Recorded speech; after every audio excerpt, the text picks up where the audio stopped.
ఎప్పుడు అంటున్నాడు? చిన్నతనము నుండి కూడా దావీదు జీవితం అంతా ఏడ్పే. దావీదు బ్రతుకంతా ఏడ్పే.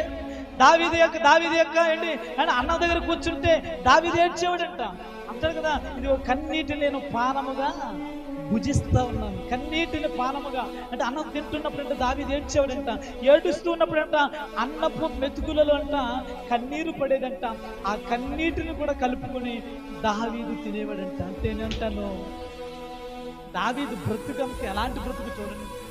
దావీదు లైఫ్ అంతా ప్రారంభం మొదలుకొని రాజు అయ్యే వరకు కూడా దావీదు జీవితం అంతా ఏడ్పే. 13వ అధ్యాయం ప్రభువా, ఎన్నాళ్ళ వరకు నన్ను మర్చిపోదువు, ఎంతవరకు నువ్వు నాకు విముఖుడు ఉంటావు. రెండో వచ్చింది చదవండి. ఎంతవరకు నా మనసులో నేను చింతపడుదును, ఎంతవరకు నా హృదయములో పగలంతా దుఃఖాకాంతున్నాయి. పగలంతా ఏడుస్తున్నాడు. సర్వసాధారణంగా ఒక వ్యక్తి ఎక్కువ బాధ కలిగినప్పుడు రాత్రులు ఒంటరిగా వెళ్ళి ఏడుస్తాడు. రాత్రులు చీకట్లోకి వెళ్ళిపోయి ఏడుస్తాడు. రాత్రుల్లో ఏంటి ఎవరు లేని గదిలోకి వెళ్ళిపోయి మనిషి ఏడుస్తూ ఉంటాడు. పగలంతా వాళ్ళతోనో వీళ్ళతోనో ఏంటి సరదాగా కాలం గడిపేసినా, పగలంతా ఆ ఎదురింటావిడితోనో పక్కింటి కుర్రోడితోనో సరదాగా మాట్లాడుకుంటూ అలా కాలం గడిపేసినా రాత్రులు మాత్రము నిద్ర పట్టదు.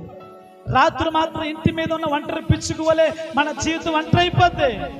కానీ దావీదు జీవితంలో పగలు కూడా సుఖం లేదు. దావీదు బ్రతుకులో పగలు కూడా నెమ్మది లేదు.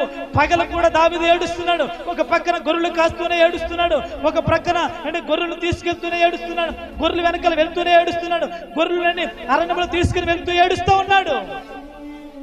దావీదు జీవితం అంతా దుఃఖమే. నేను అంటాను, దావీదు దుఃఖము తోచబడిందా లేదా చెప్పండి.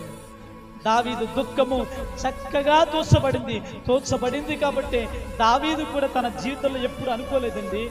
దావీదు కూడా తన జీవితంలో ఎప్పుడు ఊహించలేదు.